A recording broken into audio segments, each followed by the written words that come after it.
Bingo. It looks like we have appeared everywhere we want to be. Welcome to Creative on Purpose Live, a show dedicated to helping solopreneurs build a fulfilling business that funds and fits your ideal lifestyle. I'm your host, Scott Perry, your guide in the Close the Gap 90-day Solopreneur Success Accelerator. To learn more about our next Close the Gap cohort, see the link in the comments below this broadcast. Today, we are exploring a topic from my upcoming book, also called Close the Gap, about how to build your solopreneur success system. So I'm going to kind of riff on this topic for about 10 minutes or so. We have Emma and Penny and Bree, all members of the Solopreneur Success Circle, that are going to then jump in the broadcast room with me to roundtable discuss the ideas that I'm sharing today. And so what I want you to think about when you're thinking about your solopreneur success system is that, as I posted on social media earlier today and on Substack Notes, every system is perfectly designed to get the notes, to get the results it gets. Every system is perfectly designed to get the results it gets. Choose your system, choose your future. So when we're thinking about systems, we're trying to think about outputs. What's the result that we're trying to get through the system that we're building? One of the things that I find that solopreneurs don't really take adequate inventory of is looking at where they're starting and what they're starting it with when they are thinking about their system.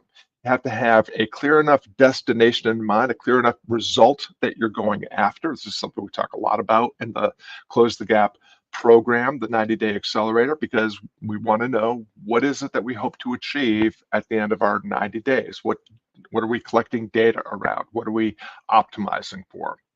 And once we have enough clarity about that, equally important to define exactly where we're starting and what we're starting with, because when we have those 2 points set up, we have established a vector. We have direction established, which means now we can start to think about, what are the 2 or 3 things that need to go right to start to build velocity from where we are to where we want to be.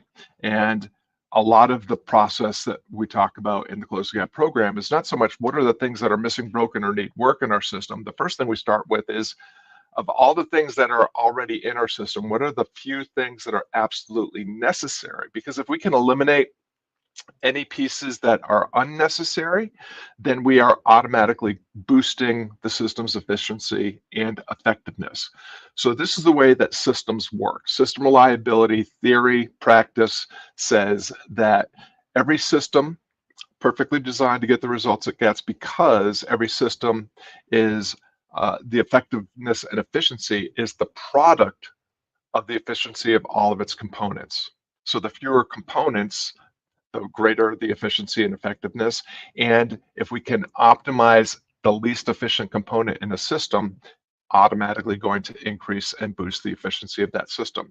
So let's just use an example. If I am a solopreneur and I am optimizing for a lifestyle where I have complete time freedom, I can do whatever I want for most of my days. I'm optimizing my business to increase the amount of free time that I have, which means I want to optimize for focusing in my work on the necessary things that are required for me to get the clients that I need to thrive, earn the revenue that I need to take care of my responsibilities while maintaining optimum amount of time for the other things that matter to me. What are the 3 things that have to go right? Well, I need to have an offer that is irresistible enough for an audience or a market that is engaged enough. And I have to have a sales success system that puts that offer in front of that audience with the greatest degree of efficiency and effectiveness. So my 3 pieces, the 3 things that have to go right enough for my business to thrive and for my business to get the traction it needs for me to optimize the system for time freedom while boosting revenue possibility. Irresistible offer, eager audience, sales success system that puts that offer in front of that audience. And if I can establish those things, then what I can do is look at what's the element that is not performing as effectively or as efficiently as the rest. What I find generally with the solopreneurs that I'm working with is they have a pretty good idea of what success looks like for them, the lifestyle that they're optimizing for. It's not just about the money, it's not just about the free time, but it's what they would do with that money or that free time. In my personal experience, that was optimizing my business around my grandson's nap schedule. I wanted to be able to have a business that required me to work, that allowed me to work a very small amount of time for a reasonable return on investment in terms of revenue so that I could have 9 hours a day to take care of my grandson 5 days a week. That was the lifestyle. And what I determined is that if I could build a system that allowed me to work 2 hours in the morning from 5 to 7, take care of my grandson from the time he arrived at 7 a.m. until noon, then I could have my wife available from noon until 5 to take care of my grandson when I had client work or community conversations going on. And when I did not, I had the flexibility in my schedule to go ahead and be able to spend time with my wife and my grandson during the afternoons. And by looking at my system, I knew I had an audience that was interested and eager in what I was doing. I had an offer that they were interested in. The thing that I needed to optimize for was my sales success system. How was I putting that offer in front of that audience?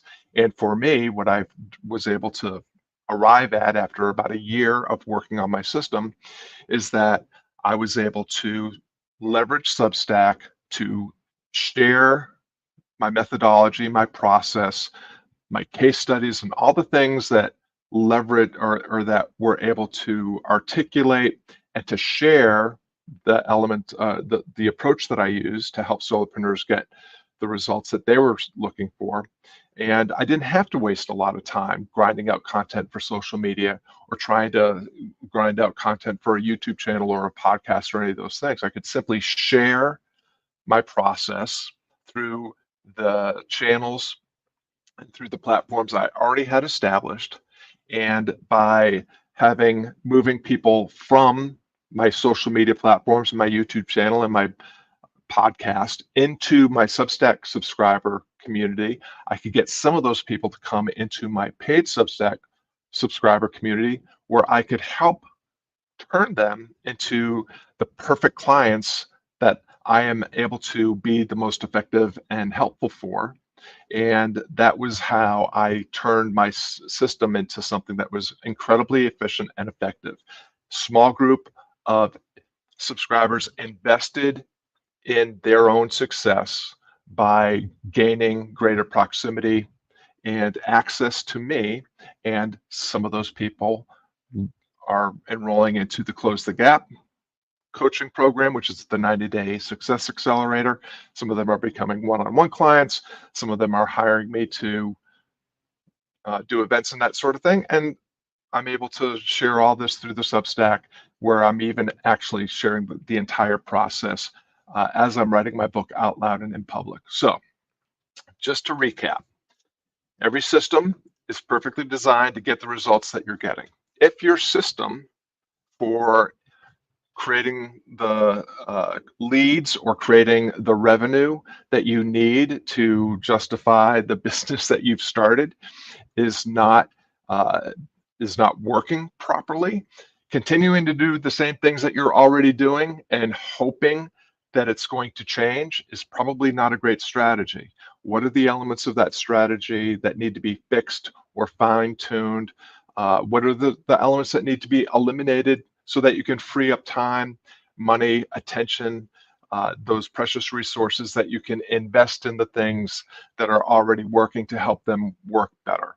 And so what you want to do is, when you're establishing your solopreneur success system, you have to have a clear enough idea of what you're optimizing for. What's the lifestyle that you want to fund and fit your business around? Where are you starting from, and what are you starting with? What are the 2 or 3 things that need to happen to help you close the gap between where you are and where you want to be?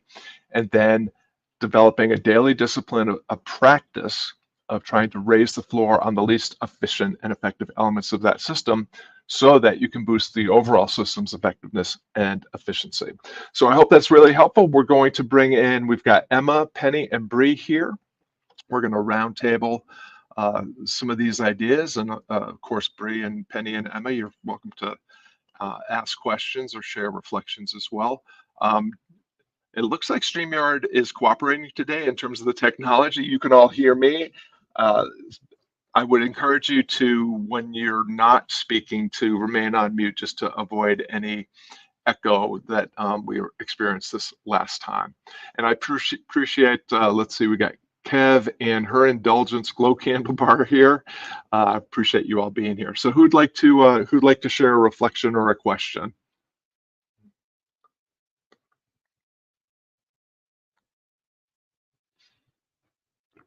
Or did you all just want everyone to see how good looking you all are? Go ahead, Penny. That takes me out here. I just want to share this because I've listened to you do this before, but this was the first time I sat here and figured out, because it does look like I'm going to get a new client, and this system I'm trying to, yes, I heard from her yesterday and we're setting up the next meeting to put together. And as I was listening to you, I was thinking, okay, you said offer, market, and then a sales system. So I was thinking the CEO has got to put together with me a plan, a program with which they can motivate investment, philanthropic investment, and buy-in, meaning the board and the other leadership that will approve or not approve this idea. And then the market are the people out there who are going to become the donors, and the sales system is the mission-centered fundraising. And I hadn't seen it that way, but does that sound reasonable to you? It sounds really reasonable. Number one, congratulations on closing the gap between where you are and where you want to be in terms of getting this client. Penny and I are very old friends. In digital years, we practically went to kindergarten together.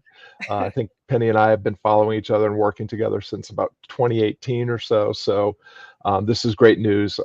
It's been thrilling to watch Penny, develop and grow her business and grow in clarity and confidence. So yeah, Penny, I think that you're layering over that this idea is exactly right. Your offer is well, I would say in some ways your offer and your process is mission-centered fundraising, right? The promise that the offer is you can help fundraising organizations, fundraisers, CEOs achieve their fundraising campaign revenue goals.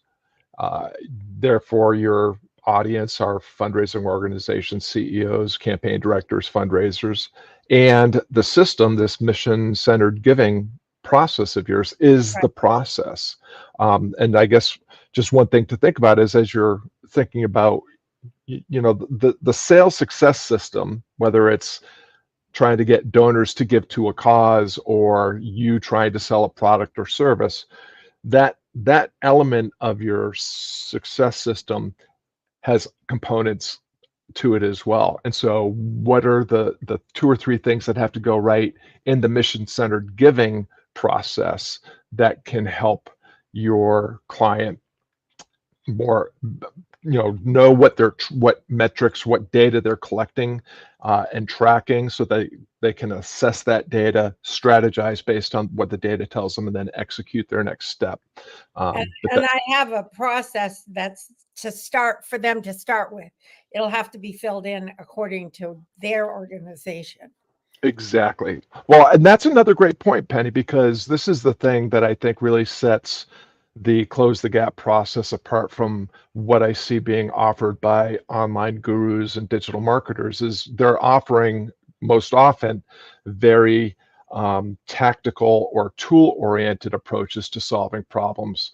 And what I am saying is, there's no one tool or tactic that can universally work for any solopreneur. What I'm more interested in is establishing fundamental principles that I have arrived at through reasoning from first principles, so that I can take anyone that is an independent business owner wherever they are in their journey and help them craft their destination, their starting point, and list and audit of assets and resources, so that we can craft their unique path to their unique destination. And I hear something very similar in what you're trying to do with the fundraisers and the fundraising organizations that you're working with. Yeah, that's what came to me as I listened to you this morning. Yeah. Fantastic. Emma, Bree, Yes. any questions? Go ahead, yeah. Emma. My question is, you mentioned that we need to remove the less efficient component, and you mentioned, for example, the offer, the audience, and the sales system, and those things. The way I see it is that we need to test it. Like what offer, you don't know until you test different offers. What audience, you need to test that. But I think that the less efficient is me, because the I will have maybe less. I want results in a faster time, and I don't get those results as I desire, as fast as I wish. So then I create doubt, and then it is so then that is the I believe that is the most efficient component. Well, I would say that your insight, that this revelation is the fundamental truth of all systems. And Penny and Bree have heard me say this many times. The least effective component of any system is the human being that's pulling the levers and pressing the buttons in that system, because we are human beings. We are fraught creatures prone to all sorts of cognitive biases, preferences and predilections, and our default thinking often is to just keep looking for more. We keep adding things to our system because we like shiny objects. We are looking for tricks and hacks and kind of blueprints, roadmaps, and other quick fixes to our problem, or worse, looking we have enough traction to know that we are have something that works, but we feel like there's that, just like, if I could just find that one missing piece, that one thing that will, and that's actually, even though that is our default thinking, and congratulations, we're all human beings because this is the way we operate.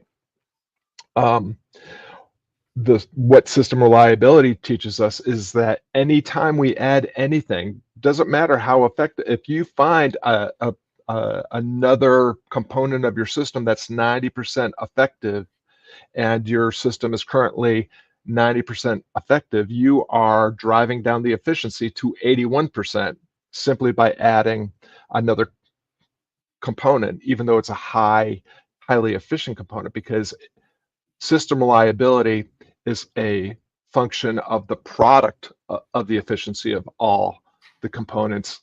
It's not an addition problem, it's a multiplication problem. So the other thing about what you're sharing, Emma, is that when we are looking, like, I think it's a really good idea to just like audit your system, audit your current system. And if you're looking at your sales success system, the process you're using to put your offer in front of your audience, take an audit of all the places you're doing that, all the social media platforms, all the, if it's a YouTube channel or a podcast or direct messaging, whatever it is, and try to get your first task is, how efficient are each of these components? Like, if you are using a social media strategy, how many phone calls are you getting from your social media strategy? If you're using a podcast, how many leads are coming in through your podcast? If you're using YouTube, how many leads are coming in through YouTube?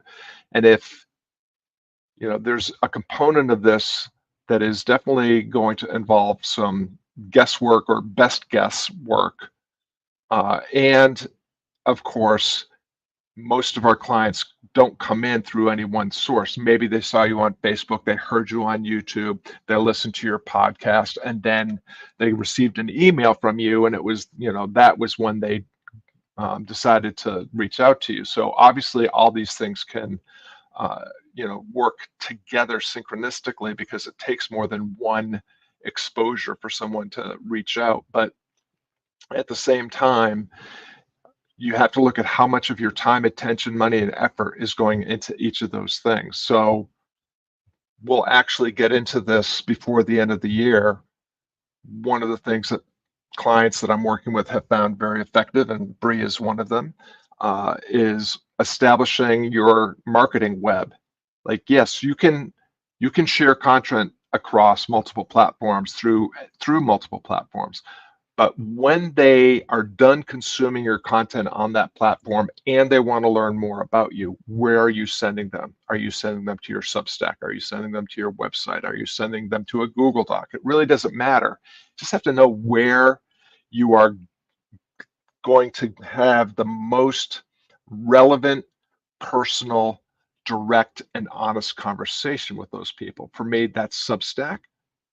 Bree is also working on a Substack strategy. I think Penny is thinking about that.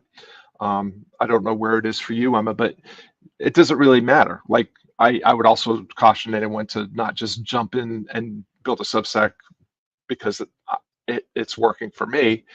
The best thing you can do is leverage something that's already working. So if direct messaging through Facebook is working for you, start there.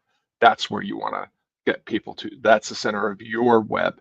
But the most important thing is have clarity about where that is, because that is how when you have direct conversations with clients, then you can start to collect some real numbers. Here's how many messages or emails or posts I put out. Here's how many people commented. Here's how many people got on a discovery call. Here's how many people closed and became clients as a result of that discovery call.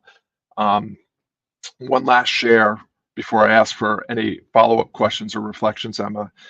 Joseph Robertson, in his most recent contribution to the Man Bites Dog Substack, talked about black holes. And when we're designing this system, what we're trying to do is identify the black holes. Like the system, there's going to be a place or places in our system where we will be able to find the biggest drop off. So again, if your overall marketing strategy is initiating conversations, you are probably doing that through some sort of content posting on some platform or platforms, and then engaging people in conversations in the comments, getting them onto a call, and closing them as clients. If those are the four kind of steps that take someone from a cold lead to a client, from a prospect to a lead to a client, then identify where the big drop-off point is. Laurel Portier and I worked together for 6 or 7 months in 2020, I think it was, and that was something that she really helped me with. Is my content was getting good engagement. I was having a decent amount of conversations in the comments, getting the number of people that I wanted on discovery calls. What was happening was that I wasn't converting my calls into clients. And so rather than just continuing to increase my content creation or increase my comment average or increase the number of calls I was having, I got better at closing the calls I was already getting. That was the best use of my time, attention, and effort, as opposed to just grinding out more content, which is very labor intensive, so that I could boost that average at the end. Any follow-up questions or reflections, Emma? So my problem is I'm putting up content, but I don't get no comments. So I'm not having no conversations in any place. That's a very common problem. Let's face it. Every social media strategy that's been around for a while, including this two-step approach that you use and that I use, that I think all of us use in in various ways. I mean, the marketplace is kind of figured it out. Like, that people are offering value bombs or requesting comments and get, sharing content in the hopes of starting conversations. They know that it's going to lead to a discovery call, and they know that on a discovery call, they're going to be sold. Now, of course, as a empathetic and generous marketer with an offer that can really help people, you are not going to do anything that's slimy or tricky or spammy or scammy. However, the marketplace is glutted with scammy, slimy, sleazy, tricky, hacky marketers. And so when you are using a social media approach like that, you are engaged in an approach where there is already a lot of fatigue. And we also know that, and I'll share from my own personal experience, Emma, when I ask new clients how they heard of me, I'd say 80% of the time they say they've been following me on social media and they have never commented on any of my content. They've never liked any of my content. They've never messaged me. So it doesn't mean that it's not working. It just means that you're not collecting evidence. And what you can do is, if you're not getting the data that you want through your content creation two-step strategy, you can also test alongside that something like I know you're already doing, like what a cold calling strategy. Can that get you data that will help you optimize that system while you let your content creation and comment strategy kind of continue to percolate on the back end, because those things can work synchronously. The bottom line is, and the thing that will help, in addition to without spending too much time, attention, money, or effort on new strategies or investing more in the existing strategies, where do you want people to engage? Like, where are you going to have the most personal, relevant, honest, direct conversation? And how can you take your existing content, your existing content strategy to drive people to that place where you can have the most clear, direct, relevant, personal conversation with them? Does that make sense? Yes, it makes sense. Yes, it makes sense. Awesome. Thank you. You're very, very welcome. All right, Bree, you want to take us home? I'm just kind of sitting back and absorbing. I just agree with all of this. I feel like I was maximizing for putting out content and then letting it drop. But I am now maximizing for connections. And that, I think, is what's going to help draw together all of what you said, the irresistible offer, communicating with people, getting that in front of them, and then working on, figuring that out as I go. And yeah, so maximizing for that. That's really well said. I love that you said maximizing for connection, because I think that's ultimately what people are looking for.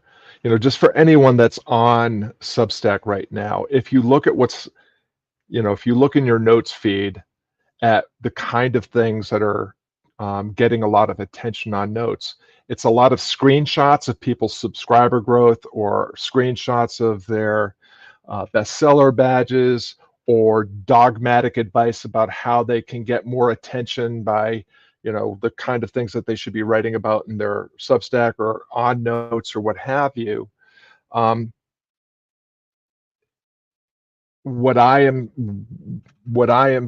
seeing, and what the experience, just think about the experience that you're having. Like, how impressed are you by someone's screenshot of their outrageous subscriber growth? Does that make you want to work with them? Does that make you want to read what they like? You don't even know what they have to say on Substack. All they care about is that I'm growing Substack subscribers at an outrageous rate, yay me. It's a very kind of self-centered, selfish approach to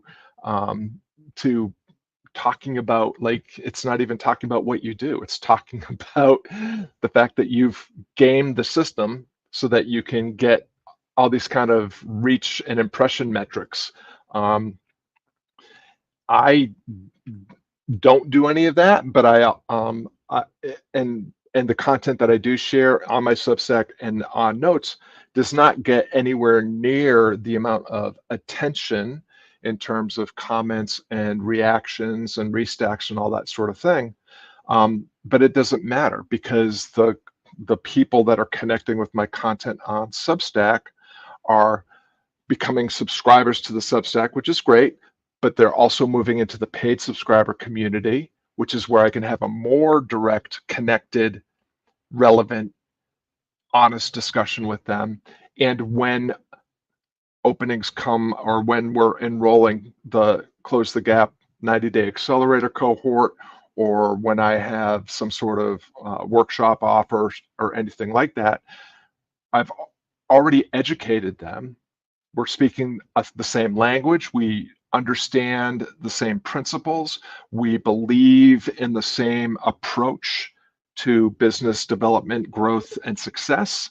And so what is happening is, even though it's a longer game and it's not as sexy as the screenshots, what is happening is that I am consistently able to fill programs, which of course consistently gives me the revenue numbers that I need to succeed and take care of my responsibilities.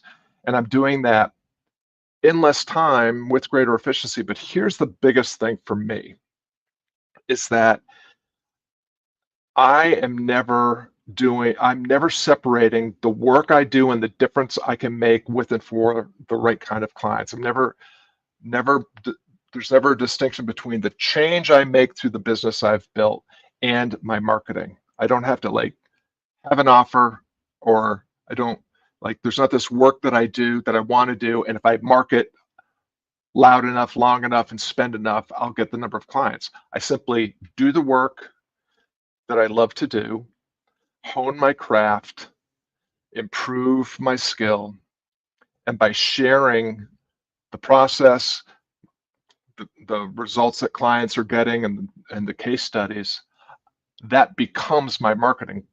Bree knows this, Penny knows this, Emma probably knows this. It's called Be a Blessing Marketing. Turn the great work that you do into your marketing and sales system.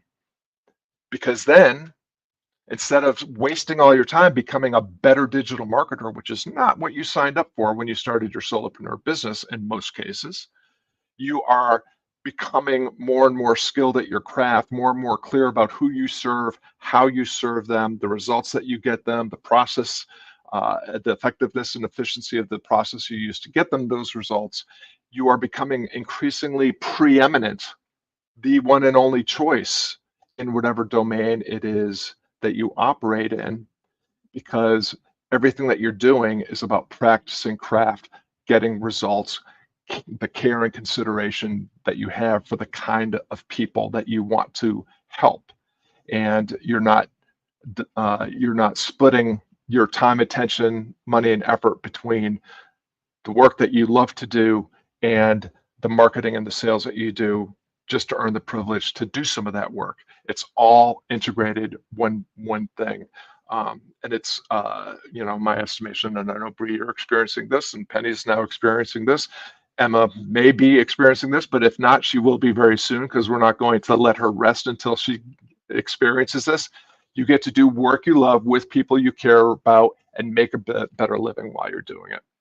So I hope that this little jam session on system thinking, system reliability, building your solopreneur sales system has been helpful for you all. I will be dropping links in the comments that will help you read the chapters of the Close the Gap book that are available, learn more about the Close the Gap 90-day Solopreneur Success Accelerator, and share articles that specifically deal with system thinking, system reliability, and building your solopreneur success system.